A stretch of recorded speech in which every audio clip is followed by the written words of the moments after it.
లేవీకాండము 1వ అధ్యాయము. యెహోవా మోషేను పిలిచి ప్రత్యక్షపు గుడారములో నుండి అతనికి ఇలాగు సెలవిచ్చెను, నీవు ఇశ్రాయేలీయులతో ఇట్లనుము, మీలో ఎవరైనను యెహోవాకు బలి అర్పించినప్పుడు గోవుల మందలో నుండి గాని, గొర్రెల మందలో నుండి గాని, మేకల మందలో నుండి గాని దానిని తీసుకుని రావలెను. అతడు దహనబలి రూపముగా అర్పించినది గోవులలోనైన ఎడల నిర్దోషమైన మగదానిని తీసుకుని రావలెను. తాను యెహోవా సన్నిధిని అంగీకరింపబడినట్లు ప్రత్యక్షపు గుడారం యొక్క ద్వారమునకు దానిని తీసుకుని రావలెను. అతడు దహనబలిగా అర్పించి పశువు తల మీద తన చెయ్యి ఉంచవలెను. అతని నిమిత్తము ప్రాయశ్చిత్తం కలుగునట్లు అది అతని పక్షముగా అంగీకరింపబడును. అతడు యెహోవా సన్నిధికిని ఆ కోడెదూడను వధించిన తరువాత యాజకులైన అహరోను కుమారులు దాని రక్తమును తెచ్చి ప్రత్యక్షపు గుడారం ఎదుటనున్న బలిపీఠము చుట్టూ ఆ రక్తమును ప్రోక్షింపవలెను. అప్పుడు అతడు దహనబలి రూపమైన ఆ పశు చర్మమును ఒలిచి దాని అవయవములను విడదీసిన తరువాత యాజకుడైన అహరోను కుమారులు బలిపీఠము మీద అగ్ని ఉంచి ఆ అగ్ని మీద కట్టెలను చక్కగా పేర్చవలెను. అప్పుడు యాజకులైన అహరోను కుమారులు ఆ అవయవములను, తలను, క్రొవ్వును బలిపీఠం మీదనున్న అగ్ని మీది కట్టెలపైని చక్కగా పేర్చవలెను. దాని అంత్రములను, కాళ్లను నీళ్లతో కడగవలెను. అది యెహోవాకు ఇంపైన సువాసన గల దహనబలి అగునట్లు యాజకుడు దానినంతయు బలిపీఠము మీద దహింపవలెను. దహనబలిగా అతడు అర్పించినది గొర్రెల యొక్క గాని, మేకల యొక్క గాని మందలోనిదైన ఎడల అతడు నిర్దోషమైన మగదానిని తీసుకుని వచ్చి బలిపీఠపు ఉత్తర దిక్కున యెహోవా సన్నిధిని దానిని వధింపవలెను. యాజకులకు అహరోను కుమారులు బలిపీఠము చుట్టూ దాని రక్తమును ప్రోక్షింపవలెను. దాని అవయవములను, దాని తలను, క్రొవ్వును విడదీసిన తరువాత యాజకుడు బలిపీఠం మీదనున్న అగ్ని మీది కట్టెలపైని చక్కగా పేర్చవలెను. దాని అంత్రములను, కాళ్లను నీళ్లతో కడగవలెను. అప్పుడు యాజకుడు దానినంతయు తెచ్చి బలిపీఠం మీద దానిని దహింపవలెను. అది దహనబలి అనగా యెహోవాకు ఇంపైన సువాసన గల హోమము. అతడు యెహోవాకు దహనబలిగా అర్పించినది పక్షిజాతులలోనిదైన ఎడల తెల్లగువ్వలలో నుండి గాని, పావురపు పిల్లలో నుండి గాని తేవలెను. యాజకుడు బలిపీఠం దగ్గరకు దాన్ని తీసుకుని వచ్చి దాని తలను త్రుంచి బలిపీఠం మీద దాన్ని దహింపవలెను. దాని రక్తమును బలిపీఠము ప్రక్కను పిండవలెను. మరియు దాని మలముతో దాని పొట్టను ఊడదీసి బలిపీఠము తూర్పు దిక్కున బూడిదను వేయి చోట దానిని పారవేయవలను. అతడు దాని రెక్కల సందున దాన్ని చీల్చవలను గాని అవయవ విభాగములను విడదీయకూడదు. యాజకుడు బలిపీఠం మీద అనగా అగ్ని మీద కట్టెలపైని దానిని దహింపవలను. అది దహనబలి అనగా యెహోవాకు ఇంపైన సువాసన గల హోమము. 2వ అధ్యాయము. ఒకడు యెహోవాకు నైవేద్యం చేయనప్పుడు అతడు అర్పించినది గోధుమ పిండిదై ఉండవలెను. అతడు దాని మీద నూనె పోసి సాంబ్రాణి చేసి యాజకులకు అహరోను కుమారుల యొద్దకు దాన్ని తేవలెను. అందులో నుండి యాజకుడు తన చేరతో చేరెడు నూనెయు, చేరెడు గోధుమ పిండియు, దాని సాంబ్రాణి అంతయు తీసుకుని యెహోవాకు ఇంపైన సువాసన గల హోమముగా బలిపీఠం మీద అందులో ఒక భాగమును జ్ఞాపకార్థంగా దహింపవలెను. ఆ నైవేద్య శేషము అహరోనుకు అతని కుమారులకును ఉండును. యెహోవాకు అర్పించు హోమములలో అది పరిశుద్ధము. నీవు పొయ్యిలో కాల్చిన నైవేద్యం చేయనప్పుడు అది నూనె కలిపినదియు పొంగనదియునైనా గోధుమ పిండి అప్పడములే గాని, నూనె రాచినదియు పొంగనదియునైనా పూరీలే గాని కావలెను. నీ అర్పణము పెనం మీద కాల్చిన నైవేద్యమైన ఎడల అది నూనె కలిపినదియు పొంగనదియునైనా గోధుమ పిండిదై ఉండవలెను. అది నైవేద్యము గనుక నీవు దాని ముక్కలుగా త్రుంచి వాటి మీద నూనె పోయవలెను. నీవు అర్పించినది కుండలో వండిన నైవేద్యమైన ఎడల నూనె కలిపి గోధుమ పిండితో దానిని చేయవలెను. వాటితో చేయబడిన నైవేద్యమును యెహోవా యొద్దకు తేవలెను. యాజకుని యొద్దకు దానిని తెచ్చిన తరువాత అతడు బలిపీఠము దగ్గరకు దానిని తేవలెను. అప్పుడు యాజకుడు ఆ నైవేద్యములో ఒక భాగమును జ్ఞాపకార్థముగా తీసి బలిపీఠం మీద యెహోవాకు ఇంపైన సువాసన గల హోమముగా దాన్ని దహింపవలెను. ఆ నైవేద్య శేషము అహరోనుకును అతని కుమారులకును చెందును. యెహోవాకు అర్పించే హోమములలో అది అతి పరిశుద్ధము. మీరు యెహోవాకు చేయు నైవేద్యమేదియు పులిసి పొంగిన దానితో చేయకూడదు. ఏలయనగా పులిసినదైనను తేనె అయినను యెహోవాకు హోమముగా దహింపవలదు. ప్రథమ ఫలముగా యెహోవాకు వాటిని అర్పింపవచ్చును గాని బలిపీఠం మీద ఇంపైన సువాసనగా వాటిని అర్పింపవలదు. నీవు అర్పించు ప్రతి నైవేద్యమునకు ఉప్పు చేర్చవలను. నీ దేవుని నిబంధన యొక్క ఉప్పు నీ నైవేద్యం మీద ఉండవలెను. నీ అర్పణములన్నిటితోనూ ఉప్పు అర్పింపవలను. నీవు యెహోవాకు ప్రథమ ఫలముల నైవేద్యమును చేయనప్పుడు సారమైన భూమిలో పుట్టిన పచ్చని వెన్నెలలోని ఓచబియ్యమును వేయించి విసిరి నీ ప్రథమ ఫలముల నైవేద్యముగా అర్పింపవలను. అది నైవేద్య రూపమైనదై నీవు దాని మీద నూనె పోసి దానిపైన సాంబ్రాణి వేయవలను. అందులో జ్ఞాపకార్థమైన భాగమును అనగా విసిరిన ధాన్యములో కొంతయు నూనెలో కొంతయు దాని సాంబ్రాణి అంతయు యాజకుడు దహింపవలను. అది యెహోవాకు హోమము.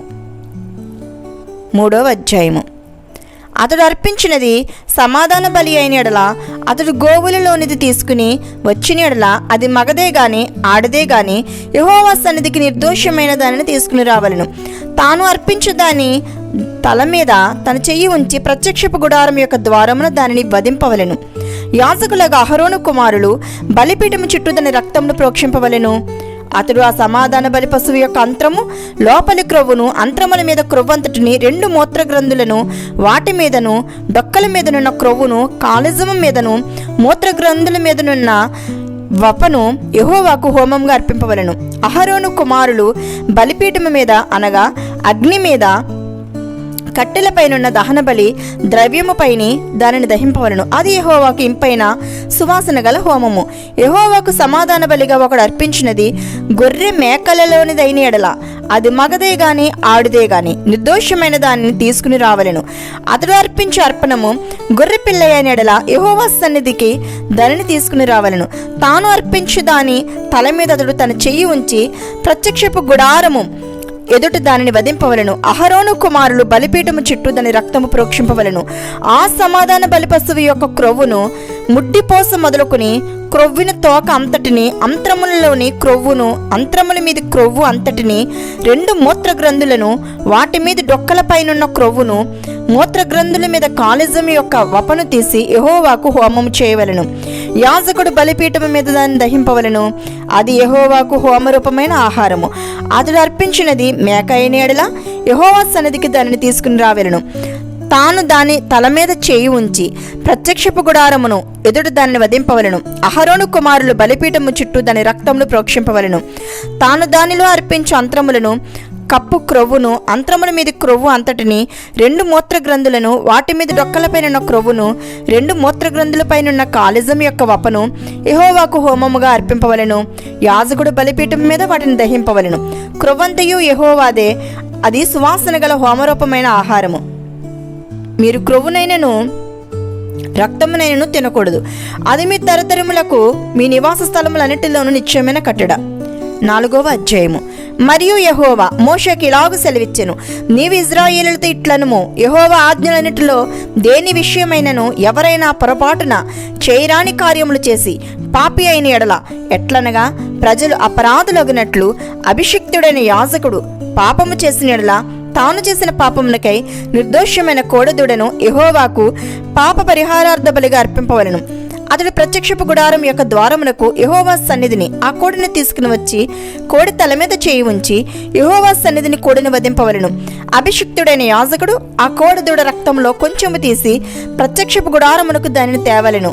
ఆ యాజకుడు ఆ రక్తంలో తన వ్రేలు ముంచి పరిశుద్ధ మందిరం యొక్క అడ్డతెర ఎదుట ఆ రక్తంలో కొంచెము 7 మారులు యెహోవా సన్నిధిని ప్రోక్షింపవలెను. అప్పుడు యాజకుడు ప్రత్యక్షపు గుడారంలో యెహోవా సన్నిధినున్న సుగంధ ద్రవ్యముల ధూపవేదిక కొమ్ముల మీద ఆ రక్తంలో కొంచెము చమిరి ప్రత్యక్షపు గుడారం యొక్క ద్వారమునొద్దనున్న దహన బలిపీఠం అడుగున ఆ కోడి యొక్క రక్త శేషమంతయు పోయవలను. మరియు అతడు పాప పరిహారార్థ బలి రూపమైన ఆ కోడే క్రొవ్వు అంతయు దాని నుండి తీయవలెను. అంత్రములలోని క్రొవ్వును అంత్రముల మీది క్రొవ్వంతటిని మూత్రగ్రంథులను వాటి మీద డొక్కల పైనున్న క్రొవ్వును మూత్రగ్రంథుల పైనున్న కాళిజము మీద వపను సమాధాన బలియగు ఎద్దు నుండి తీసినట్లు దీని నుండి తీయవలెను. యాజకుడు దహన బలిపీఠం మీద వాటిని ధూపం వేయవలెను. ఆ కోడి యొక్క శేషమంతయు అనగా దాని చర్మము దాని మాంసమంతయు, దాని తల, దాని కాళ్ళు, దాని అంత్రములు, దాని పేడ, పాలెమ వెలుపల బూడిదను పారపోయు పవిత్ర స్థలమునకు తీసుకుని పోయి అగ్నిలో కట్టెల మీద కాల్చివేయవలెను. బూడిద పారపోయి చోట దాన్ని కాల్చివేయవలెను. ఇశ్రాయేలీయులు సమాజమంతయు పొరపాటున ఏ తప్పిదమ్మును చేసి యెహోవా ఆజ్ఞలన్నిటిలో దేనినైనను మీరి చేయరాని పని చేసి అపరాధులైన యెడల వారు ఆ ఆజ్ఞకు విరోధముగా చేసిన ఆ పాపము తమకు తెలియబడినప్పుడు సంఘము పాప పరిహారార్థ బలిగా ఒక కోడెదూడను అర్పించి ప్రత్యక్షపు గుడారం యొక్క ద్వారమునకు దానిని తీసుకుని రావలెను. సమాజం యొక్క పెద్దలు యెహోవా సన్నిధిని ఆ కోడె మీద తమ చేతులుంచిన తరువాత యెహోవా సన్నిధిని ఆ కోడెదూడను వధింపవలెను. అభిషిక్తుడైన యాజకుడు ఆ కోడి యొక్క రక్తములో కొంచెం ప్రత్యక్షపు గుడారములోనికి తీసుకుని రావలెను. ఆ యాజకుడు ఆ రక్తంలో తన వ్రేలు ముంచి అడ్డతెర వైపున యెహోవా సన్నిధిని 7 మార్లు దాన్ని ప్రోక్షింపవలెను. మరియు అతడు దాని రక్తములో కొంచెము ప్రత్యక్షపు గుడారములో యెహోవా సన్నిధినున్న బలిపీఠపు కొమ్ముల మీద చమరి ప్రత్యక్షపు గుడారం యొక్క ద్వారమునొద్దనున్న దహన బలిపీఠము అడుగున ఆ రక్తశేషమంతయు పోయవలెను. మరియు అతడు దాని క్రొవ్వంతయు తీసి బలిపీఠం మీద దహింపవలెను. అతడు పాప పరిహారార్థ బలియగు కోడెని చేసినట్లు దీన్ని చేయవలెను. అట్లే దీన్ని చేయవలెను. యాజకుడు వారి నిమిత్తము ప్రాయశ్చిత్తం చేయగా వారికి క్షమాపణ కలుగును. ఆ కోడెను పాలెమ వెలుపలికి మోసుకుని పోయి ఆ మొదటి కోడెను కాల్చినట్టు కాల్చవలెను. అది సంఘమునకు పాప పరిహారార్థ బలి.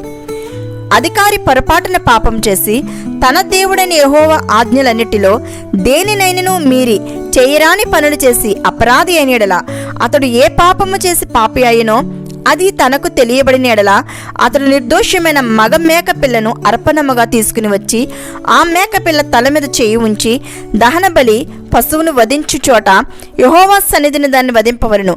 ఇది పాప పరిహారార్థ బలి. యాజకుడు పాప పరిహారార్థ బలి పశు రక్తంలో కొంచెము తన వ్రేలుతో తీసి దహన బలిపీఠము కొమ్ముల మీద చమిరి దాని రక్తశేషమును దహన బలిపీఠము అడుగున పోయవలను.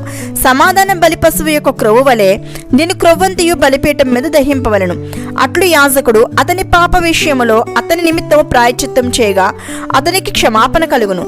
మీ దేశస్థులలో ఎవడైనను పొరపాటున పాపము చేసి చేయరాని పనుల విషయములలో యెహోవా ఆజ్ఞలలో దేనినైనను మీరి అపరాధి అయిన యెడల తాను చేసినది పాపమని ఒకవేళ తనకు తెలియబడిన యెడల తాను చేసిన పాపం విషయమే నిర్దోషమైన ఆడు మేక పిల్లను అర్పణముగా తీసుకువచ్చి పాప పరిహారార్థ బలి పశువు యొక్క తల మీద తన చెయ్యి ఉంచి దహన బలి పశువులను వధించు స్థలమున దాన్ని వధింపవలెను.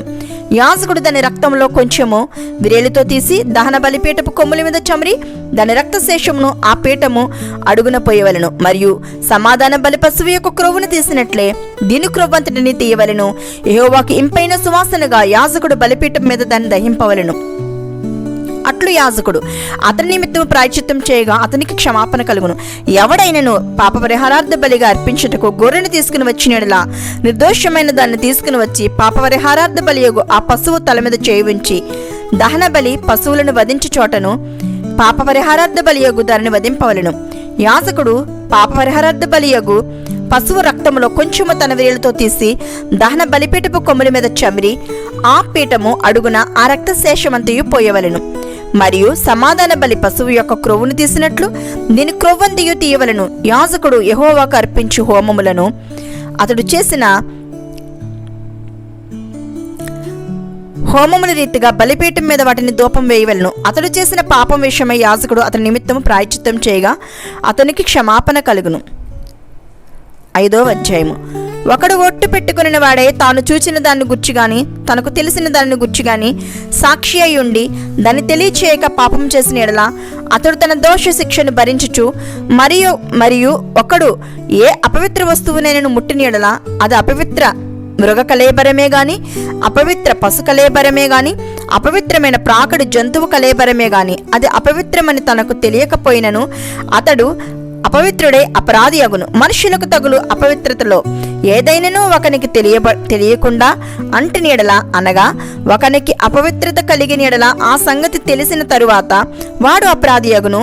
మరియు కీడైనను మేలైనను మనుషులు వ్యర్థముగా ఒట్టు పెట్టుకుని చేసేదమని పలుకు మాటలలో మరి దేనినైనను యోచింపక చేసేదనని ఒకడు పెదవులతో వ్యర్థంగా వెట్టు పెట్టుకుని ఎడల అది తెలిసిన తర్వాత వాడు అపరాధియగును. కాబట్టి అతడు వాటిలో ఏ విషయమందేనను అపరాధియగునప్పుడు ఆ విషయమందే తాను చేసిన పాపమును ఒప్పుకుని తాను చేసిన పాప విషయమై యెహోవా సన్నిధికి మందలో నుండి ఆడుగొర్రె పిల్లనే గాని ఆడు మేక పిల్లనే గాని పాప పరిహారార్థ బలిగా అర్పింపవలను. అతనికి పాపక్షమాపణ కలుగునట్లు యాజకుడు అతని నిమిత్తము ప్రాయశ్చిత్తం చేయను. అతడు గొర్రె పిల్లను తేజాలని ఎడల అతడు పాపియగునట్లు తాను చేసిన అపరాధ విషయమై 2 తెల్లగొవ్వలనే గాని 2 పావురపు పిల్లలనే గాని పాప పరిహారార్థ బలిగా ఒకదానిని దహన బలిగా ఒకదానిని యెహోవా సన్నిధికి తీసుకుని రావలెను. అతడు యాజకుని యొద్దకు వాటిని తెచ్చిన తరువాత అతడు పాప పరిహారార్థమైన దానిని మొదట నర్పించి దాని మెడ నుండి దాని తలను నిలమవలెను గాని దాన్ని నోడదీయకూడదు.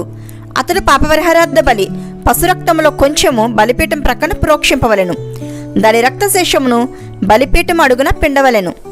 అది పాప పరిహారార్థ బలి. విధి చొప్పున 2వ దానిని దహన బలిగా అర్పింపవలెను. అతడు చేసిన పాపం విషయమై యాజకుడు అతని నిమిత్తము ప్రాయశ్చిత్తం చేయగా అతనికి క్షమాపణ కలుగును.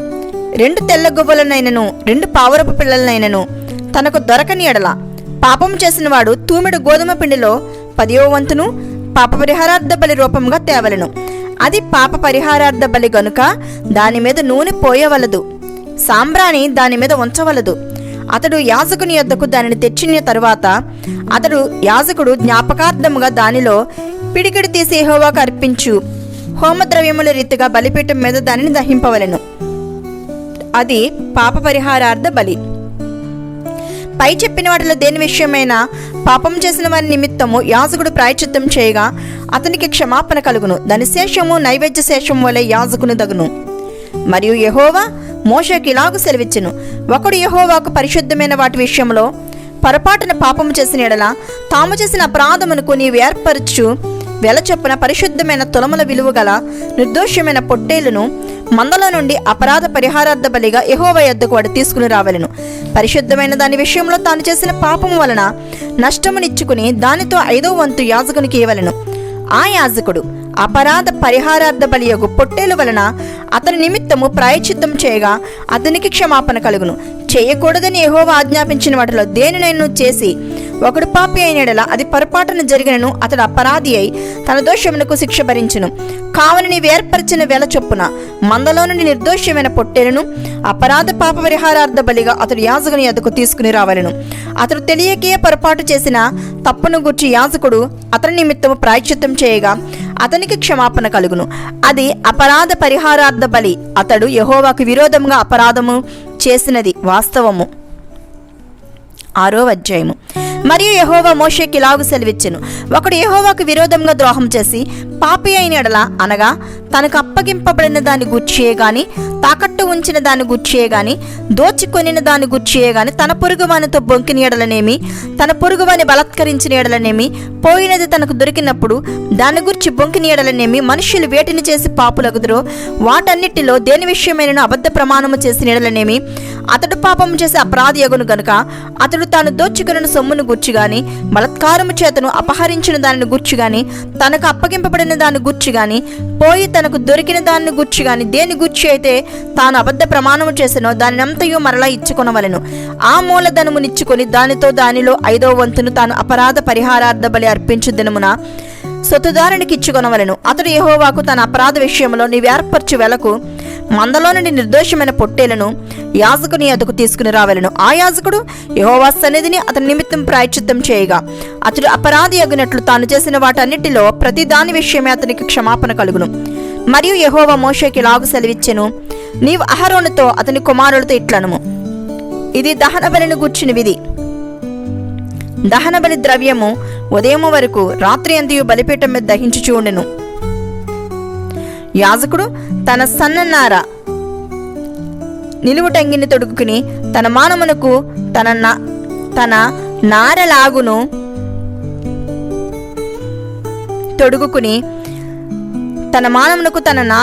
తొడుగుకుని బలిపీఠం మీది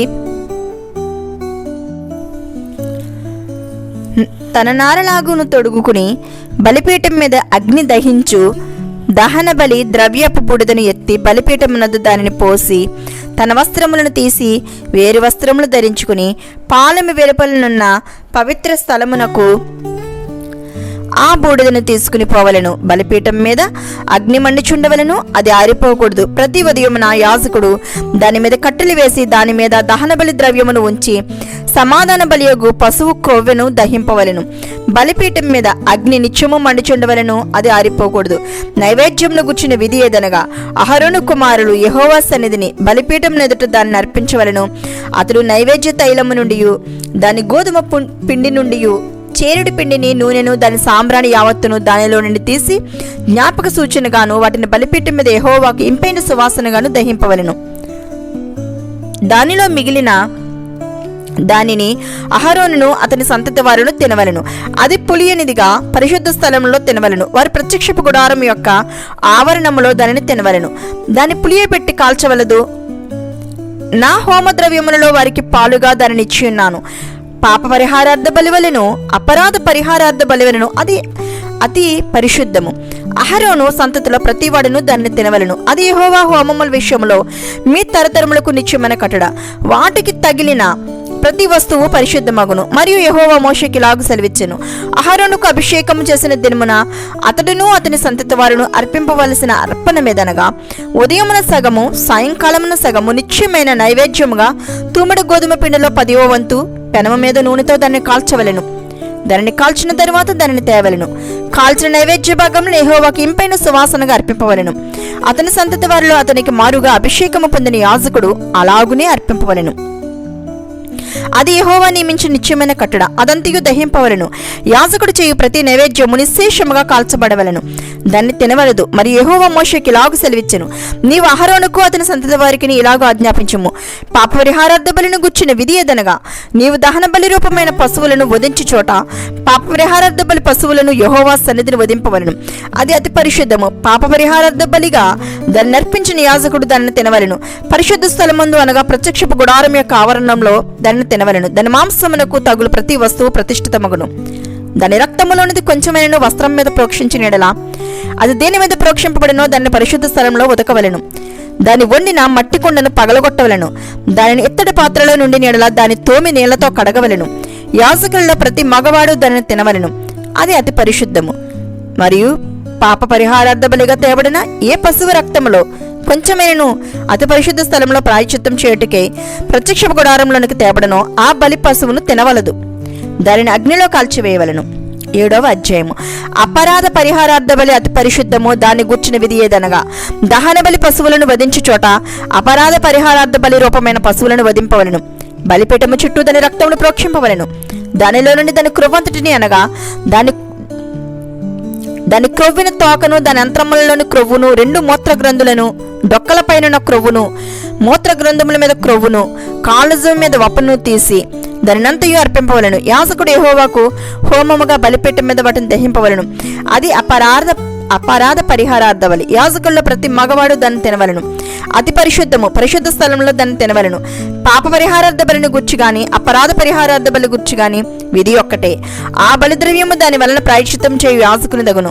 ఒకడు తెచ్చిన దహన బలి ఏ యాజకుడు అర్పించినో ఆ యాజకుడు అర్పించిన దహన బలి పశువు చర్మము అతనిది, అది అతని దగును. పొయ్యి మీద వండిన ప్రతి నైవేద్యమును కుండలోనే గాని పెనమ మీదనే గాని కాల్చినది యావత్తును దాన్ని అర్పించిన యాజకునిది, అది అతని దగును.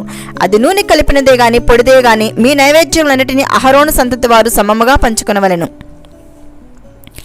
ఒకడు యెహోవాకు అర్పింపవలసిన సమాధాన బలిని గూర్చిన విధి ఏదనగా వాడు కృతజ్ఞతార్పణముగా దాన్ని అర్పించినప్పుడు తన కృతజ్ఞతార్పణ రూపమైన బలిగాక నూనెతో కలిసినవియు పొంగనివియునైనా పిండి వంటలను నూనె పూసినవియు పొంగనివియునైనా పల్చని అప్పడములను నూనె కలిపి కాల్చిన గోధుమ పిండి వంటలను అర్పింపవలను. ఆ పిండి వంటలే కాక సమాధాన బలి రూపమైన కృతజ్ఞతా బలి ద్రవ్యములో పులిసిన రొట్టెను అర్పణముగా అర్పింపవలెను. మరియు ఆ అర్పణములలో ప్రతి దానిలో నుండి ఒకదాన్ని యెహోవాకు ప్రతిష్టార్పణముగా అర్పింపవలెను. ఆ సమాధాన బలి పశు రక్తమును ప్రోక్షించిన యాజకునిది, అది అతని దగును. సమాధాన బలిగా తాను అర్పించు కృతజ్ఞతా బలి పశువును అర్పించు దినమే దాని మాంసమును తినవలను. దానిలోనిది ఏదియూ మరునాటికి ఉంచుకొనకూడదు. అతడు అర్పించే బలి మృక్కుబడియే గాని స్వేచ్ఛార్పణయే గాని అయిన ఎడల అతడు దాన్ని అర్పించినాడే దాన్ని తినవలను. మిగిలినది మరునాడు తినవచ్చును. 3వ నాడు ఆ బలి పశువు మాంసములో మిగిలిన దానిని అగ్నితో కాల్చివేయవలను. ఒకడు తన సమాధాన బలి పశుమాంసములలో కొంచెమైనను 3వ నాడు తిని ఎడల అది అంగీకరింపబడదు. అది అర్పించిన వానికి సమాధాన బలిగా ఎంచబడదు. అది హేయము.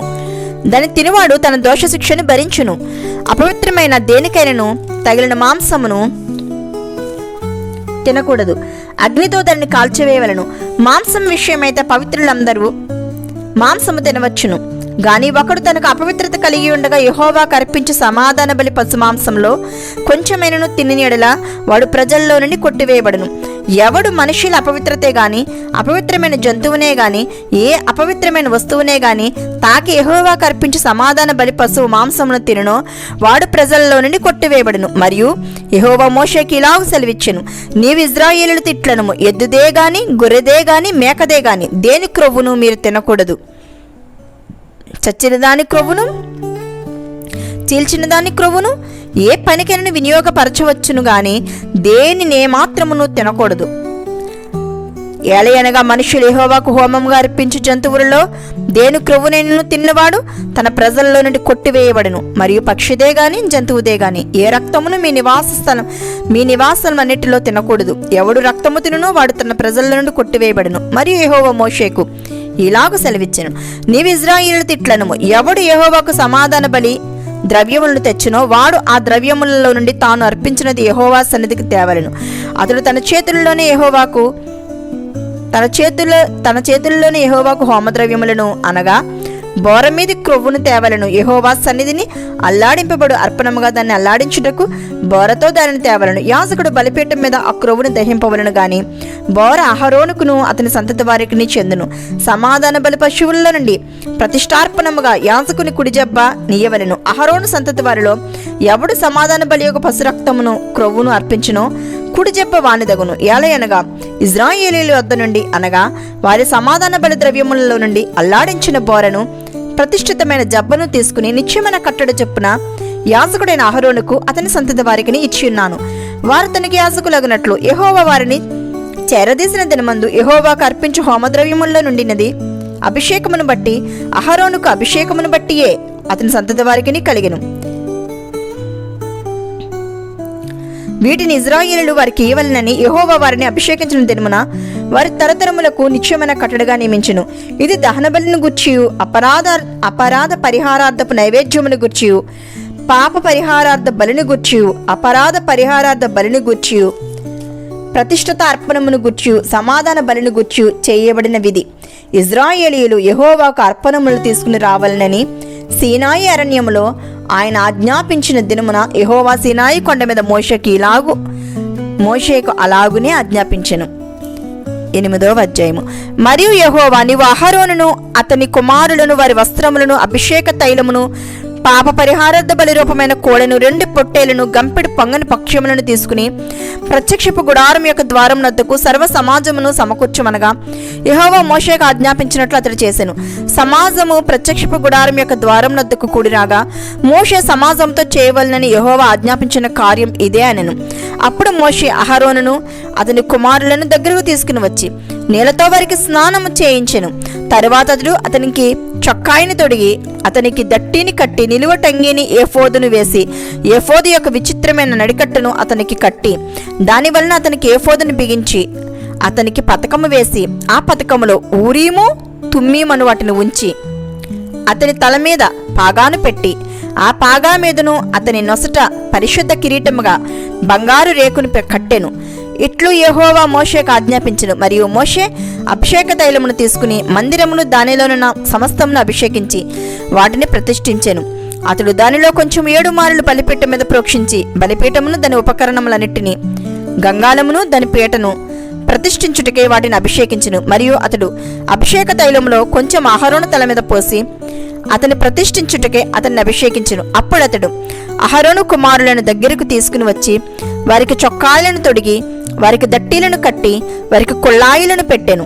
ఇట్లు యెహోవా మోషేకు ఆజ్ఞాపించెను. అప్పుడు అతడు పాప పరిహారార్థ బలిగా 1 కోడెను తీసుకుని వచ్చెను. అహరోనును అతని కుమారులను పాప పరిహారార్థ బలి రూపమైన ఆ కోడె తల మీద తమ చేతులుంచిరి.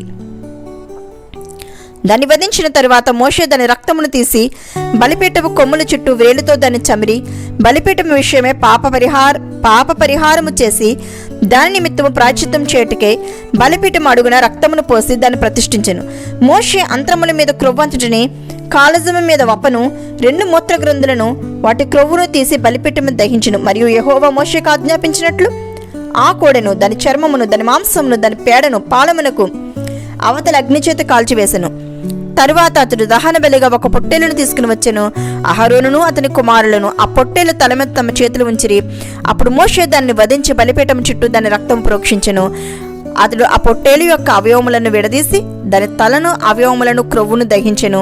అతడు దాని అంత్రములను, కాళ్ళను నీళ్లతో కడిగి ఆ పొట్టేలంతయు బలిపీఠం మీద దహించెను. యెహోవా మోషేకు ఆజ్ఞాపించినట్లు అది ఇంపైన సువాసన గల దహన బలి అయ్యెను. అది యెహోవాకు హోమము.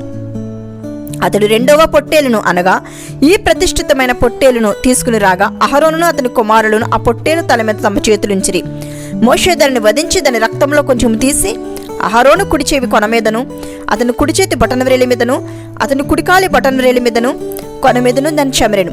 మోషే అహరోను కుమారులకును దగ్గరకు తీసుకుని వచ్చి వారి కుడి చెవుల కొనల మీదను, వారి కుడి చేతుల బటన్ వ్రేలి మీదను, వారి కుడికాళ్ళ బటన్ వ్రేలి మీదను ఆ రక్తంలో కొంచెము చమరెను. మరియు మోషే బలిపీఠం చుట్టూ దాని రక్తంను ప్రోక్షించెను. తరువాత అతడు దాని క్రొవ్వుని తోకను, అంతరముల మీద క్రొవ్వంతటిని, కాలజము మీద వపను, 2 మూత్ర గ్రంథులను వాటి క్రొవ్వును, కుడి జబ్బును తీసి యెహోవా సన్నిధిని గంపెడు పులియని భక్ష్యములో నుండి పులియని ఒక పిండి వంటను, నూనె గలదే పొడిచని ఒక భక్ష్యమును, ఒక పలచని అప్పడమును తీసుకుని ఆ క్రొవ్వు మీదను, ఆ కుడి జబ్బ మీదను వాటిని ఉంచి అహరోను చేతుల మీదను, అతని కుమారుల చేతుల మీదను వాటిని అన్నిటిని ఉంచి అల్లాడింపబడు అర్పణముగా యెహోవా సన్నిధిని వాటిని అల్లాడించెను. అప్పుడు మోషే వారి చేతుల మీద నుండి వాటిని తీసి బలిపీఠం మీదనున్న దహనబలి ద్రవ్యం మీద వాటిని దహించెను. అవి ఇంపైన సువాసన గల ప్రతిష్టార్పణలు. అది యెహోవాకు హోమము. మరియు మోషే దాని బోరను తీసి అల్లాడింపబడి అర్పణముగా యెహోవా సన్నిధిని దాన్ని అల్లాడించెను. ప్రతిష్టార్పణ రూపమైన పొట్టేలులో అది మోషే వంతు. అట్లు యెహోవా మోషేకు ఆజ్ఞాపించెను. మరియు మోషే అభిషేక తైలంలో కొంతయు బలిపీఠం మీద రక్తంలో కొంతయు తీసి అహరోను మీదను, అతని వస్త్రముల మీదను, అతని కుమారుల మీదను, అతని కుమారుల వస్త్రముల మీదను దాన్ని ప్రోక్షించి అహరోనును, అతని వస్త్రములను, అతని కుమారుల వస్త్రములను ప్రతిష్ఠించెను. అప్పుడు మోషే అహరోనుతో అతని కుమారులతోనూ ఇట్లనెను: ప్రత్యక్షపు గుడారం యొక్క ద్వారమునొద్ద ఆ మాంసమును వండి అహరోనును అతని కుమారులను తినవలనని నేను ఆజ్ఞాపించినట్లు అక్కడనే దానిని ప్రతిష్ఠితా ద్రవ్యములు గల గంపలోని భక్ష్యములను తినవలను. ఆ మాంసములో భక్ష్యములను మిగిలినది అగ్నిచేత కాల్చివేయవలను. మీ ప్రతిష్ఠితా దినములు తీరు వరకు 7 దినములు ప్రత్యక్షపు గుడారం యొక్క ద్వారమునొద్ద నుండి బయలు వెళ్ళకూడదు. 7 దినములు మోషే మీ విషయంలో ఆ ప్రతిష్ఠతను చేయుచుండెను. మీ నిమిత్తము ప్రాయశ్చిత్తం చేయుటకి అతడు నేడు చేసినట్లు చేయవలని యెహోవా ఆజ్ఞాపించెను. మీరు చావకుండానట్లు మీరు ప్రత్యక్షపు గుడారం యొక్క ద్వారమునద్ద 7 దినముల వరకు రేయింబగళ్ళుండి యెహోవా విధించిన విధిని ఆచరింపవలెను. నాకు అట్టి ఆజ్ఞ కలిగెను. యెహోవా మోషే ద్వారా ఆజ్ఞాపించిన అన్ని అహరోనును అతని కుమారులను చేసిరి. 9వ అధ్యాయం. 8వ దినమున మోషే అహరోనును అతని కుమారులను ఇశ్రాయేలుల పెద్దలను పిలిపించి అహరోనుతో ఇట్లనెను: నీవు పాప పరిహారార్థ బలిగా నిర్దోషమైన ఒక కోడెదెడును, దహన బలిగా నిర్దోషమైన ఒక పొట్టేలును యెహోవా సన్నిధికి తీసుకుని రమ్ము. మరియు నీవు ఇశ్రాయేలుతో మీరు యెహోవా సన్నిధిని బలి నర్పించినట్లు పాప పరిహారార్థ బలిగా నిర్దోషమైన మేకపిల్లను, దహన బలిగా నిర్దోషమైన ఏడాది దూడను, గొర్రె పిల్లను, సమాధాన బలిగా కోడెను, పొట్టేలును, నూనె కలిపిన నైవేద్యమును తీసుకుని రండి. నేడు యెహోవాకు మీకు కనబడును అని చెప్పుము. యెహోవా మోషే ఆజ్ఞాపించిన వాటిని వారు ప్రత్యక్షపు గుడారం ఎదురుకు తీసుకుని వచ్చిరి. సమాజం అంతయు దగ్గరికి వచ్చి యెహోవా సన్నిధిని నిలవగా మోషే మీరు చేయవలనని యెహోవా ఆజ్ఞాపించినది ఇదే, అట్లు చేయడి. అప్పుడు యెహోవా మహిమ మీకు కనబడినను. మరియు మోషే అహరోనుతో ఇట్లనెను: నీవు బలిపీఠం నద్దకు వెళ్ళి పాప పరిహారార్థ బలిని, దహన బలిని అర్పించి నీ నిమిత్తమును ప్రజల నిమిత్తమును ప్రాయశ్చిత్తం చేసి ప్రజల కొరకు అర్పణము చేసి యెహోవా ఆజ్ఞాపించినట్లు వారి నిమిత్తమును ప్రాయశ్చిత్తం చేయము. కాబట్టి అహరోను బలిపీఠం దగ్గరికి వెళ్ళి తమ కొరకు పాప పరిహారార్థ బలిగా ఒక కోడిని వధించెను.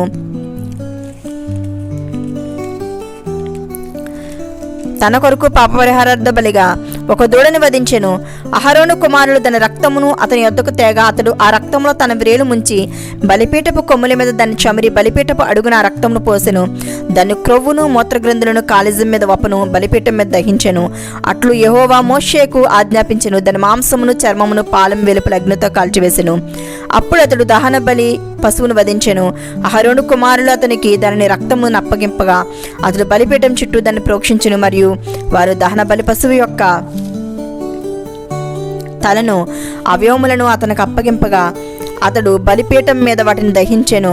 అతడు దాని అంత్రములను కాళ్ళను కడిగి బలిపీఠం మీదనున్న దహన బలిని ద్రవ్యం పైన దహించెను.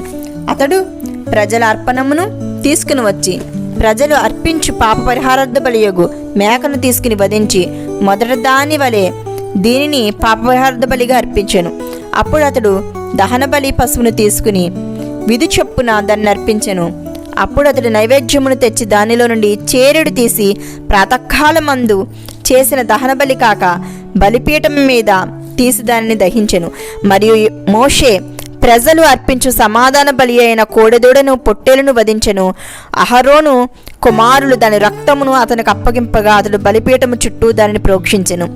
మరియు వారు ఆ దూడ క్రొవ్వును, మేక క్రొవ్వును, క్రొవ్విన తోకను, అంత్రములను, కప్పు క్రొవ్వును, గ్రంథులను కాళజం మీద వప్పను అప్పగించిరి. బోరల మీద క్రొవ్వును ఉంచిరి. అతడు బలిపీఠం మీద క్రొవ్వును దహించెను. బోరలను కుడి జబ్బును యెహోవా సన్నిధిలో అల్లాడించి అర్పణముగా అహరోను అల్లాడించెను. అట్లు యెహోవా మోషేకు ఆజ్ఞాపించెను. అప్పుడు అహరోను పాప పరిహారార్థ బలిని, దహన బలిని, సమాధాన బలిని అర్పించి ప్రజల వైపునకు తన చేతులెత్తి వారిని దీవించిన తరువాత దిగివచ్చెను. మోషే అహరోనులు ప్రత్యక్షపు గుడారంలోనికి పోయి వెలుపలకు వచ్చి ప్రజలను దీవింపగా యెహోవా మహిమ ప్రజలందరికీ కనబడెను. యెహోవా సన్నిధి నుండి అగ్ని బయలు వెళ్లి బలిపీఠం మీదనున్న దహన బలి ద్రవ్యమును క్రొవ్వును కాల్చివేసెను. ప్రజలందరూ దానిని చూచి ఉత్సాహధ్వని చేసి సాగిలపడిరి. 10వ అధ్యాయము. అహరోను కుమారుడైన నాదాబు, అబీహులు తమ తమ ధూపార్తులను తీసుకుని వాటిలో నిప్పులించి వాటి మీద ధూపద్రవ్యము వేసి యెహోవా తమకు ఆజ్ఞాపింపని వేరొక అగ్నిని ఆయన సన్నిధికి తేగా యెహోవా సన్నిధి నుండి అగ్ని బయలుదేరి వారిని కాల్చివేసెను. వారు యెహోవా సన్నిధిని మృతి పొందిరి. అప్పుడు మోషే అహరోను తిట్లనెను, ఇది యెహోవా చెప్పిన మాట, నా యొద్ద నుండి వారి యందు నేను నన్ను పరిశుద్ధపరచుకొందును, ప్రజలందరి ఎదుట నన్ను మహిమపరచుకొందును. అహరోను మౌనముగా నుండగా మోషే అహరోను పినతండ్రి అయిన ఉజ్జీయేలు కుమారులైన మీషాయేలును ఎల్సాఫానును పిలిపించి మీరు సమీపించి పరిశుద్ధ స్థలము నిదుటి నుండి పాలెము వెలుపలికి మీ సహోదరుల శవములను మోసుకుని పోవుడని వారితో చెప్పెను. మోషే చెప్పినట్లు వారు సమీపించి చొక్కాయను తీయకే పాలెము వెలుపలికి వారిని మోసుకుని పోయిరి. అప్పుడు మోషే అహరోనును అతని కుమారుడైన ఎలియాజరును ఈతామారును వారితో మీరు చావకుండానట్లును యెహోవా ఈ సర్వ సమాజం మీద ఆగ్రహపడకుండానట్లును మీరు తల విరబోసుకొనకూడదు, బట్టలను చింపుకొనకూడదు. కానీ యెహోవా వారిని కాల్చినందుకు మీ సహోదరుని ఇశ్రాయేలు ఇంటి వారందరూ ఏడవచ్చును. యెహోవా అభిషేక తైలము మీ మీదనున్నది గనుక మీరు చావకుండానట్లు మీరు ప్రత్యక్ష గుడారం యొక్క ద్వారముల నుండి బయలు వెళ్ళకూడదనెను. వారు మోషే చెప్పిన మాట చొప్పున చేసిరి. మరియు యెహోవా అహరోను తిట్లనెను, మీరు ప్రత్యక్షపు గుడారములోనికి వచ్చినప్పుడు మీరు చావకుండానట్లు నీవును నీ కుమారులు ద్రాక్షరసమునే గాని మద్యమునే గాని త్రాగకూడదు. మీరు ప్రతిష్ఠింపబడిన దానిలో నుండి లౌకికమైన దానిని, అపవిత్రమైన దాని నుండి పవిత్రమైన దానిని వేరు చేటుకును యెహోవా మోషే చేత ఇశ్రాయేలుకు ఆజ్ఞాపించిన సమస్త విధులను మీరు వారికి బోధించుటకును ఇది మీ తరతరములకు నిత్యమైన కట్టడ. అప్పుడు మోషే అహరోనుతోనూ మిగిలిన అతని కుమారులైన ఎలియాజరును ఈతామారులతో ఇట్లనెను, మీరు యెహోవా హోమద్రవ్యములో మిగిలిన నైవేద్యములు తీసుకుని అది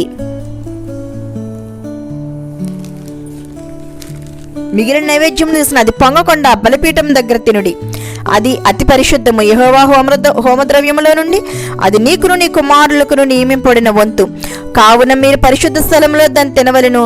నేను అట్టి ఆజ్ఞను పొందితిని. మరియు అల్లాడించు బోరను ప్రతిష్ఠితమైన జబ్బును మీరు అనగా నీవును నీతో పాటు నీ కుమారులను నీ కుమార్తెలను పవిత్ర స్థలములలో తినవలను. ఏలయనగా అవి ఇశ్రాయేలులు అర్పించు సమాధాన బలులలో నుండి నీకును నీ కుమారులకును నియమింపబడిన వంతులు. హోమద్రవ్య రూపమైన క్రొవ్వును గాక యెహోవా సన్నిధిని అల్లాడింపబడిన దానిని అల్లాడించినట్లు ప్రతిష్ఠితమైన జబ్బను అల్లాడించి బోరను తీసుకుని రావాలను. నిత్యమైన కట్టడి చొప్పున అవి నీకును నీ కుమారులకును చెందును. అట్లు యెహోవా ఆజ్ఞాపించెను. అప్పుడు మోషే పాప పరిహారార్థ బలియగు మేకను కనుగొనవలనని జాగ్రత్తగా వెతికినప్పుడు అది కాలిపోయి ఉండెను. అతడు అహరోను కుమారులలో మిగిలిన ఎలియాజరు ఈతామారును వారి మీద ఆగ్రహపడి మీరు పరిశుద్ధ స్థలంలో ఆ పాప పరిహారార్థ బలి పశువుని ఎలా తినలేదు? అది అతి పరిశుద్ధము కదా. సమాజం యొక్క దోష శిక్షను భరించి యెహోవా సన్నిధిని వారి నిమిత్తం ప్రాయశ్చిత్తం చేయుటకై ఆయన దానిని మీకు ఇచ్చెను కదా. ఇదిగో దాని రక్తమును పరిశుద్ధ స్థలములోనికి తేవలను కదా. నేను ఆజ్ఞాపించినట్లు నిశ్చయముగా పరిశుద్ధ స్థలంలో దాన్ని తినవలనని చెప్పెను. అందుకు అహరోను మోషేతో, ఇదిగో నేడు పాప పరిహారార్థ బలి పశువును దహన బలి ద్రవ్యమును యెహోవా సన్నిధికి వారు తేగా ఇట్టి ఆపదలు నాకు సంభవించెను. నేను పాప పరిహారార్థమైన బలిద్రవ్యమును నేడు తినిన ఎడల అది యెహోవా దృష్టికి మంచిదగునా అనెను. మోషే ఆ మాట విని ఒప్పుకొనెను. 11వ అధ్యాయము. మరి యెహోవా మోషే అహరోనునికి ఇలాగ సెలవిచ్చెను, మీరు ఇశ్రాయేలును తిట్లనడి, భూమి మీదనున్న జీవులన్నిటిలోనూ మీరు ఈ జీవులను మాత్రము తినవచ్చును. జంతువుల్లో ఏది డెక్కలు గలదై నెమరు వేయునో దాన్ని తినవచ్చును గాని నెమరు వేయు వాటిలోనూ 2 డెక్కలు గల వాటిలోనూ వీటిని తినకూడదు. ఒంటే నెమరు వేయను గాని దానికి 2 డెక్కలు లేవు గనుక అది మీకు అపవిత్రము. పొట్టి కుందేలు నెమరు వేయను గాని దానికి 2 డెక్కలు లేవు గనుక అది మీకు అపవిత్రము. కుందేలు నెమరు వేయను గాని దానికి 2 డెక్కలు లేవు గనుక అది మీకు అపవిత్రము. పంది విడిగా నుండి 2 డెక్కలు గలది కానీ అది నెమరు వేయదు గనుక అది మీకు అపవిత్రము. వాటి మాంసమును మీరు తినకూడదు, వాటి కళేబరములను ముట్టకూడదు, అవి మీకు అపవిత్రములు. జలచరములన్నిటిలో వీటిని తినవచ్చును. సముద్రంలోనేమి నదుల్లోనేమి ఏ నేలల్లోనేమి వేటికి రెక్కలు పొలుసులు ఉండిన వాటిని తినవచ్చును. సముద్రంలోనేమి నదుల్లోనేమి సమస్త జలచరములలోనూ సమస్త జంతువుల్లోని వేటికి రెక్కలు పొలుసులు ఉండవో అవన్నీ మీకు హేయములు. అవి మీకు హేయములుగానే ఉండవలను. వాటి మాంసమును తినకూడదు, వాటి కళేబరములను హేయములుగా ఎంచుకొనవలను. నేలల్లో దేనికి రెక్కలు పొలుసులు ఉండవో అది మీకు హేయము. పక్షులలో వీటిని హేయములుగా ఎంచుకొనవలను. వీటిని తినవద్దు. ఇవి హేయములు: పక్షిరాజు, పెద్ద బోరువ, క్రౌంచు పక్షి, గెద్ద, తెల్లగెద్ద, ప్రతి విధమైన గద్ద, ప్రతి విధమైన కాకి, నిప్పుకోడి, కపిరిగాడు, కోకిల, ప్రతి విధమైన డేగ, పైగిడి కంటే, చెరువు కాకి, గుడ్లగూబ, హంస, గూడబాతు, నల్లబొరువ, సంకుబుడి కొంగ, ప్రతి విధమైన కొంగ, కూకుడు గువ్వ, గబ్బిలము, రెక్కలు కలిగి 4 కాళ్ళతో చరములనియు మీకు హేయములు. అయితే 4 కాళ్ళతో చరించుచు నేల గంతులు వేయుటకు కాళ్ళ మీద తొడలు గల పురుగులన్నీ తినవచ్చును. నేత మిడత గాని, చిన్న మిడత గాని, ఆకు మిడత గాని మిడతలలో పవిత్రమైన దాన్ని తినవచ్చును. 4 కాళ్ళు గల పురుగులన్నీ మీకు హేయములు. వాటి వలన మీరు అపవిత్రులగుదురు. వాటి కళేబరంలో ముట్టిన ప్రతివాడు సాయంకాలము వరకు అపవిత్రుడగును. వాటి కళేబరంలో కొంచెమెలను మోసిన ప్రతివాడు తన బట్టలు ఉదుకుని సాయంకాలం వరకు అపవిత్రుడగును. 2 డెక్కలు గల జంతువులన్నిటిలో విడిగా చీలిన డెక్కలు లేకయు నెమరు వేయకయు నుండనని మీకు అపవిత్రములు. వాటి కళేబరములను ముట్టిన ప్రతివాడు అపవిత్రగుడును. 4 కాళ్ళతో నడుచు సమస్త జీవరాశులలో ఏవి అరికాళ్ళతో నడుచునో అవన్నీ అపవిత్రములు. వాటి కళేబరములను ముట్టిన ప్రతివాడును సాయంకాలము వరకు తన బట్టలు ఉదుకుని సాయంకాలము వరకు అపవిత్రుడగును. అది మీకు అపవిత్రమైనది. నేల మీద ప్రాకు జీవరాశుల్లో మీకు అపవిత్రమైనవి ఏవనగా చిన్న ముంగీస, చిన్న పందికొక్కు, ప్రతి విధమైన బల్లి, ఒసరవెల్లి, నేల మొసలి, తొండ, సరటము, అడవి ఎలుక, ప్రాకు వాటిలో ఇవి మీకు అపవిత్రములు. ఇవి చచ్చిన తరువాత వీటిని ముట్టిన ప్రతివాడు సాయంకాలం వరకు అపవిత్రగుడును. వాటిలో చచ్చిన దాని కళేబరమును దేని మీద పడినో అది అపవిత్రమగును. అది చెక్క పాత్రయే గాని, బట్టయే గాని, చర్మమే గాని, సంచియే గాని, పనిచేయ ఉపకరణం ఏదియో గాని అయినడలా దానిని నీళ్ళలో వేయవలను. అది సాయంకాలం వరకు అపవిత్రమై ఉండును. తరువాత అది పవిత్రమగును. వీటిలో ఏదైనాను మంటి పాత్రలో పడిన ఎడల దానిలోనిదంతయు అపవిత్రమగును. మీరు దానిని పగలగొట్టవలను. తినదగిన ఆహారం అంతటిలో దేని మీద ఆ నీళ్లు పడునో అది అపవిత్రమగును. అట్టి పాత్రలో త్రాగిన ఏ పానీయమును అపవిత్రము. వాటి కళేబరంలో కొంచెము దేని మీద పడునో అది అపవిత్రమగును. అది పొయ్యి అయినను కుంపటి అయినను దానిని పగలగొట్టవలను. అవి అపవిత్రములు. అవి మీకు అపవిత్రములుగా ఉండవలను. అయితే విస్తారమైన నీళ్లు గల ఓటలో గాని గుంటలో గాని కళేబరము పడినను ఆ నీళ్ళు అపవిత్రములు కావు. కానీ కళేబరమునకు తగిలినది అపవిత్రమగును. వాటి కళేబరంలో కొంచెం విత్తనముల మీద పడినను అవి అపవిత్రములు కావు. గాని ఆ విత్తనముల మీద నీళ్లు పోసిన తర్వాత కళేబరంలో కొంచెము వాటి మీద పడిన అవి మీకు అపవిత్రములగును. మీరు తినదగిన జంతువుల్లో ఏదైనా చచ్చిన దాని కళేబరమును ముట్టువాడు సాయంకాలం వరకు అపవిత్రుడగును. దాని కళేబరంలో ఏదైనా తినవాడు తన బట్టలు ఉదుక్కుని సాయంకాలం వరకు అపవిత్రుడగును. దాని కళేబరమును మోయేవాడు తన బట్టలు ఉదుక్కుని సాయంకాలం వరకు అపవిత్రుడగును. నేల మీద ప్రాకు జీవరాశులనియు హేయములు వాటిని తినకూడదు. నేల మీద ప్రాకు జీవరాశులు అన్నిటిలో కడుపుతో చరించు దానినైనను, 4 కాళ్ళతో చరించు దానినైనను, చాలా కాళ్ళు గల దానినైనను మీరు తినకూడదు, అది హేయములు. ప్రాకు జీవరాశులలో దేనినైనా తిని మిమ్మును మీరు హేయపరచుకొనకూడదు. వాటి వలన అపవిత్రగులనట్లు వాటి వలన అపవిత్రత కలుగజేసుకొనకూడదు. నేను మీ దేవుడనైన యెహోవాను, నేను పరిశుద్ధుడును గనుక మీరును పరిశుద్ధులై ఉన్నట్లు మిమ్మును మీరు పరిశుద్ధపరచుకొనవలెను. నేల మీద ప్రాకు జీవరాశులలో దేని వలన మిమ్మును మీరు అపవిత్రపరచుకొనకూడదు. నేను మీకు దేవుడనై ఉండుటకు ఐగుప్తు దేశములోని మిమ్మల్ని రప్పించిన యెహోవాను, నేను పరిశుద్ధుడును గనుక మీరును పరిశుద్ధులు కావలెను. అపవిత్రమైన దానికి పవిత్రమైన దానికిని తినదగిన జంతువులకును భేదము చేయనట్లు జంతువులను గుర్చి, పక్షులను గుర్చి, జలచరములైన సమస్త జీవులను గుర్చి, నేల మీద ప్రాకు సమస్త జీవులను గుర్చి చేసిన విధి ఇదే అని చెప్పుమనెను. 12వ అధ్యాయం. యెహోవా మోషేకి ఇలాగు సెలవిచ్చెను, నీవు ఇశ్రాయేలీయులతో ఇట్లను, ఒక స్త్రీ గర్భవతి అయి మగపిల్లను కనిన ఎడల ఆమె 7 దినములు పురిటిలాయి ఉండవలెను. ఆమె తాను ముట్టుదై కడగా నుండి దినముల లెక్కను బట్టి పురిటిలై ఉండవలెను. 8వ దినమున బిడ్డకు సున్నతి చేయింపవలను. ఆమె తన రక్త శుద్ధి కొరకు 33 దినములుండి తన రక్త శుద్ధి దినములు సంపూర్ణమగ వరకు ఆమె పరిశుద్ధమైన దేనినైనను ముట్టకూడదు, పరిశుద్ధ స్థలంలో ప్రవేశింపకూడదు. ఆమె ఆడుపిల్లను కనిన ఎడల ఆమె తాను కడగా ఉండునప్పటి వలె 2 వారములు పురిటాలై ఉండవలెను. ఆమె తన రక్త శుద్ధి కొరకు 66 దినములు కడగా ఉండవలెను. కుమారుని కొరకే గాని కుమార్తె కొరకే గాని ఆమె శుద్ధి దినములు సంపూర్తి అయిన తరువాత ఆమె దహన బలిగా 1 ఏడాది గొర్రె పిల్లను, పాప పరిహారార్థ బలిగా 1 పావురపు పిల్లనైనను, తెల్లగువ్వనైనను ప్రత్యక్షపు గుడారం యొక్క ద్వారమునకు యాజకుని యొద్దకు తీసుకుని రావలను. అతడు యెహోవా సన్నిధిని దాన్ని అర్పించి ఆమె నిమిత్తము ప్రాయశ్చిత్తం చేయగా ఆమె రక్తస్రావిష్యమే ఆమె పవిత్రపరచబడును. ఇది మగ పిల్లను గాని ఆడపిల్లను గాని కరిన స్త్రీని గుర్చిన విధి.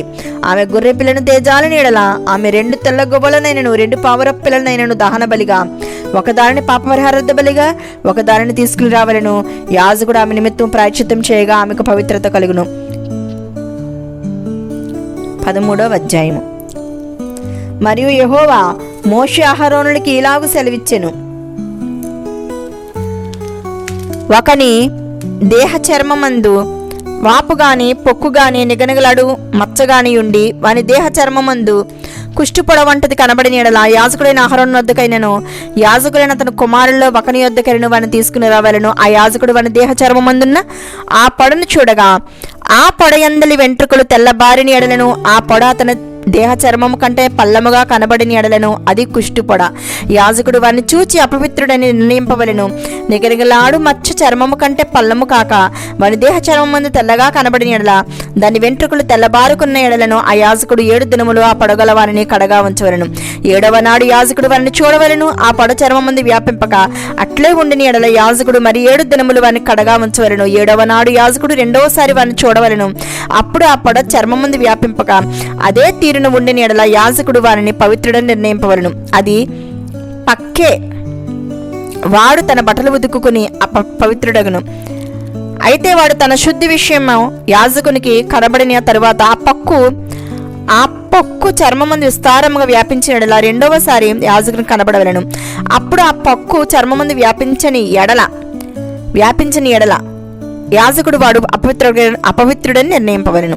కుష్టిపడి ఒకనికి కలిగిన ఎడల యాజకుని యొద్దకు వారిని తీసుకుని రావాలను. యాజకుడు వారిని చూడగా తెల్లని వాపు చర్మమందు కనబడిన ఎడలను, అది వెంట్రుకలను తెల్లబరిచిన ఎడలను, వాపులో పచ్చి మాంసము కనబడిన ఎడలను, అది వాని దేహ చర్మమందు పాతదైన కుష్ఠము గనుక యాజకుడు వాడు అపవిత్రుడని నిర్ణయింపవలను. వారిని కడగా ఉంచకూడదు, వాడు అపవిత్రుడు. కుష్ఠము చర్మమందు విస్తారంగా పుట్టినప్పుడు యాజకుడు చూచినంత వరకు ఆ పొడగల వాని తల మొదలుకుని పాదముల వరకు కుష్ఠము వాని చర్మమంతా వ్యాపించి ఉండిన ఎడల యాజకుడు వాని చూడవలెను. ఆ కుష్ఠము దాని దేహం అంతటా వ్యాపించిన ఎడల ఆ పొడగల వాడు పవిత్రుడని నిర్ణయింపవలెను. వాని ఒళ్ళంతిగు తెల్లబారిన వాడు పవిత్రుడు. అయితే వాని ఎంట పచ్చిమాంసం కనబడి దినమున వాడు అపవిత్రుడు. యాజకుడు ఆ పచ్చిమాంసమును చూచి వాడు అపవిత్రుడని నిర్ణయింపవలను. ఆ పచ్చిమాంసం అపవిత్రమే, అది కుష్టము. అయితే ఆ పచ్చిమాంసం అది తెల్లబారిన ఎడల వాడు యాజకుని యొద్దకు రావలను. యాజకుడు వాని చూడగా ఆ పొడ తెల్లబారిన ఎడల యాజకుడు ఆ పొడ పవిత్రమని నిర్ణయింపవలను.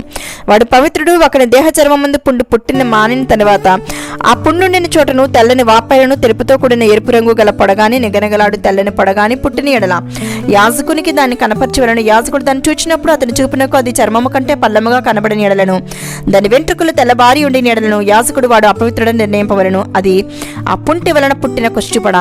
యాజకుడు దాన్ని చూచినప్పుడు దానిలో తెల్లని వెంట్రుకలు లేకపోయిన ఎడలను అది చర్మము కంటే పల్లము కాక కొంచెము నయముగా కనబడిన ఎడలను యాజకుడు 7 దినములు వారిని ప్రత్యేకంగా ఉంచవలను. అది చర్మము విస్తారముగా వ్యాపించిన ఎడల యాజకుడు వాడు అపవిత్రుడని నిర్ణయింపవలను. అది కుష్టిపొడ. నిగనిగలాడు పొడ వ్యాపింపక అట్లే ఉండిన ఎడల అది దద్దురు.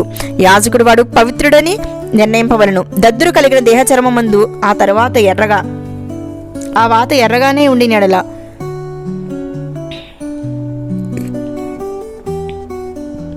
ఎర్రగానే గాని తెల్లగానే గాని నిగనిగలాడు తెల్లని మచ్చగానే గాని ఉండిన ఎడల యాజకుడు దాన్ని చూడవలను.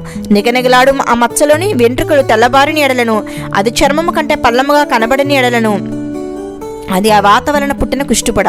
యాజకుడు వాడు అపవిత్రుడని నిర్ణయింపవలను. అది కుష్ఠము. యాజకుడు దాన్ని చూచినప్పుడు అది నిగనిగలాడు మచ్చలో తెల్లని వెంట్రుకలే లేకయ్యే గాని చర్మము కంటే పల్లముగా నుండకయ్యే గాని కొంత నయముగా కనబడిన ఎడల యాజకుడు 7 దినములు వానికి కడగా ఉంచవలను. 7వ నాడు యాజకుడు వాని చూచినప్పుడు అది చర్మమందు విస్తారముగా వ్యాపించిన ఎడల వాడు అపవిత్రుడని నిర్ణయింపవలను. అది కుష్ఠమే. అయితే నిగనిగలాడు మచ్చ చర్మమందు వ్యాపింపక ఆ చోట నుండి కొంచెము నయముగా కనబడిన ఎడల అది వాతపు వాపే. వాడి పవిత్రుడని యాజకుడు నిర్ణయింపవలను. అది వాతపు మంటయే.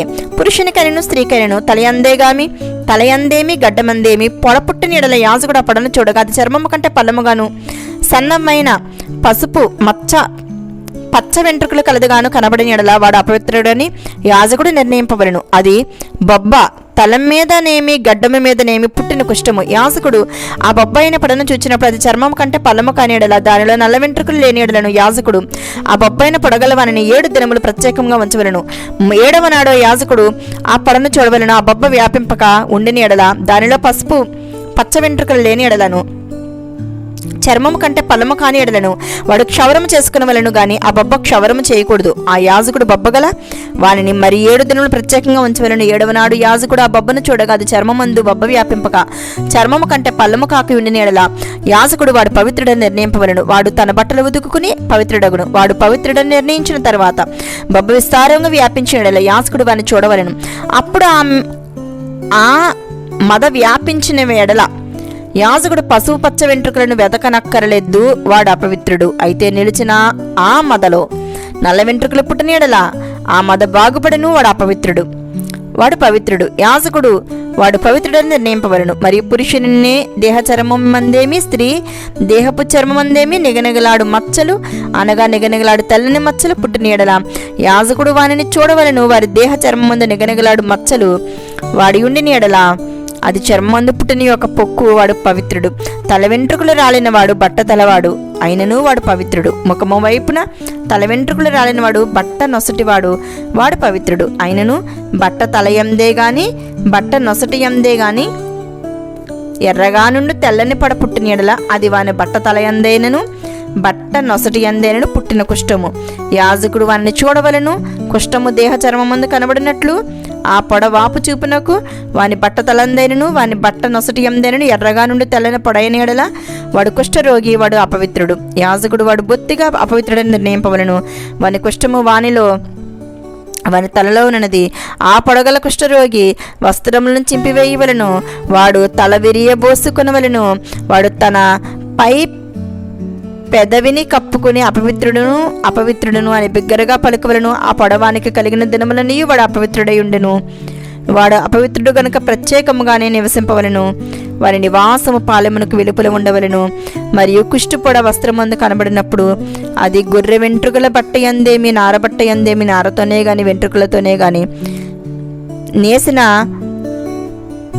పడుగునందేమి పేకయందేమి తోలినందేమి తొడుతో చేయబడి ఏ యొక్క వస్తువునందేమి పుట్టి ఆ పొడ బట్టయందేమి ఆ తోలినందేమి ఆ పేకయందేమి తోలుతో చేయబడిన వస్తువునందేమి పచ్చదాలునుగానే ఎర్రదాలునుగానే కనబడిన ఎడల అది కుష్ఠుపొడ. యాజకునికి దాన్ని కనపరచవలని. యాజకుడు ఆ పొడను చూచి పొడగల వాటిని 7 దినములు ప్రత్యేకంగా ఉంచవలను. 7వ నాడు అతడు ఆ పొడను చూడవలను. అప్పుడు ఆ వస్త్రమందు అనగా పడుగునందే గాని శాఖయందే గాని తోలునందే గాని తోలుతో చేసిన వస్తువందే గాని ఆ పొడ వ్యాపించినలా అది కొరుకుడు కుష్ఠము, అది అపవిత్రము. కావున అతడు ఆ పొడ దేనిలో ఉన్నదో ఆ వస్త్రమును నారతోనేమి వెంట్రుకలతోనేమి చేసిన పడుగును పేకను తోలుతో చేసిన ప్రతి వస్తువును అగ్నితో కాల్చివేయవలెను. అది కొరుకుడు కుష్ఠము, అగ్నితో కాల్చివేయవలెను. అది కొరుకుడు కుష్ఠము, అగ్నితో దాన్ని కాల్చివేయవలెను. అయితే యాజకుడు చూచినప్పుడు ఆ పొడ ఆ వస్త్రమందు అనగా పడుగునందేమి పేకయందేమి తోలుతో చేసిన మరి దేనియందేమి వ్యాపింపకపోయినలా యాజకుడు ఆ పొడగల దానిని ఉతకన ఆజ్ఞాపించి మరి 7 దినములు దాన్ని విడిగా ఉంచవలను. ఆ పొడగల దానిని ఉతికిన తర్వాత యాజకుడు దాన్ని చూడవలను. ఆ పొడ మారకపోయినను వ్యాపింపకపోయినను అది అపవిత్రము, అగ్నితో దాన్ని కాల్చివేయవలను. అది లోవైపున గాని పైవైపున గాని పుట్టినను కొరుకుడు కుష్ఠముగా ఉండును. యాజకుడు దాన్ని చూచినప్పుడు వస్త్రము ఉతికిన తర్వాత ఆ పొడ వాడి అయి ఉండిన ఎడల అది వస్త్రములో ఉండినను తోలులో ఉండినను పడుగులో ఉండినను పేకలో ఉండినను యాజకుడు వాటిని చింపివేయవలను. అటు తరువాత అది ఆ వస్త్రం అందే గాని పడుగునందే గాని పేకయందే గాని తోలుతో చేసిన ఎందే గాని కనబడని ఎడల అది కొరుకుడు కుష్ఠము. ఆ పొడ దేనిలోనున్నదో దానిని అగ్నితో కాల్చివేయవలను. ఏ వస్త్రమునే గాని పడుగునే గాని షేకనే గాని తోలుతో చేసిన దేనినే గాని అది ఉతికిన తరువాత ఆ పొడ వదిలిన ఎడల 2వ మారు దానిని ఉతకవలను. అప్పుడు అది అపవిత్రమగును.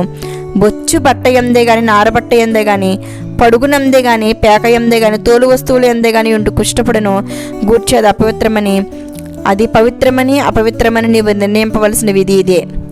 చదవబడిన లేఖన భాగంలో దేవుడు మన వినికిడిలో దీవించును గాక. ఆమేన్.